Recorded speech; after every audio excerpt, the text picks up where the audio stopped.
வணக்கம்.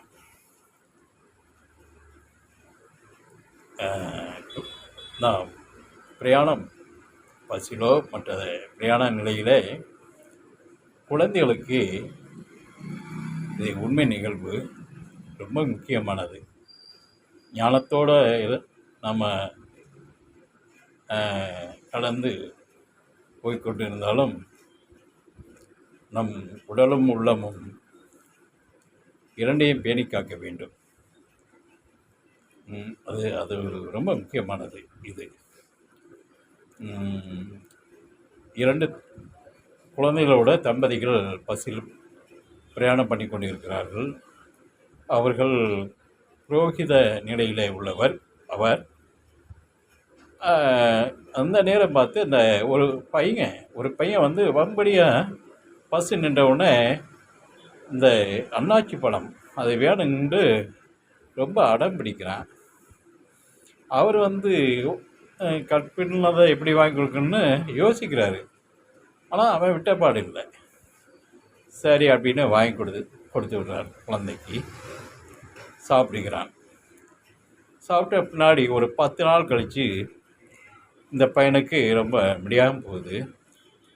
போனவுடனே எல்லா டெஸ்ட்டும் பண்ணும்போது அந்த பையனுக்கு HIV இருக்கிற மாதிரியா டெஸ்ட்டில் வந்துடுது. வந்தவுடனே தாய் தகப்பனை டெஸ்ட் பண்ணுறாங்க, இவர்களுக்கு இல்லை.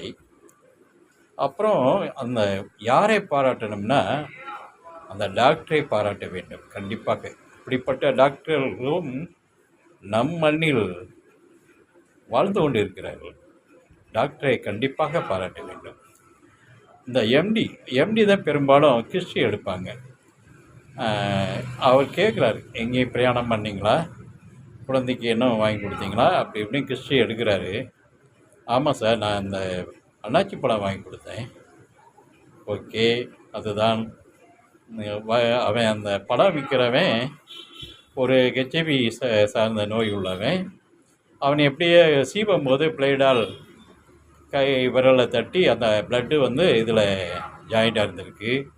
இதுதான் தொற்றியது, இதுதான் காரணம்ன்றிருக்காரு. தூக்கி வாய் போட்டுருச்சு அந்த தம்பதிகளுக்கு. பார்த்தீங்களா? அதனால் இந்த பெரும்பாலும் பிரயாணத்தின் போது கற்பண்ணிய பழங்களை எதுவும் குழந்தைகளுக்கு வாங்கி கொடுக்க வேண்டாம். ஏன்னா நிறைய நிலையில் இந்த பல தீய பழக்கங்களோடு இருக்கிறவங்க தான் பஸ்ஸில் ஏறி ரொம்ப ஆள் ஒரு மாதிரியாக இருப்பாங்க, உருக்கி அவரெல்லாம் விற்கிறார்கள். நாம் குழந்தை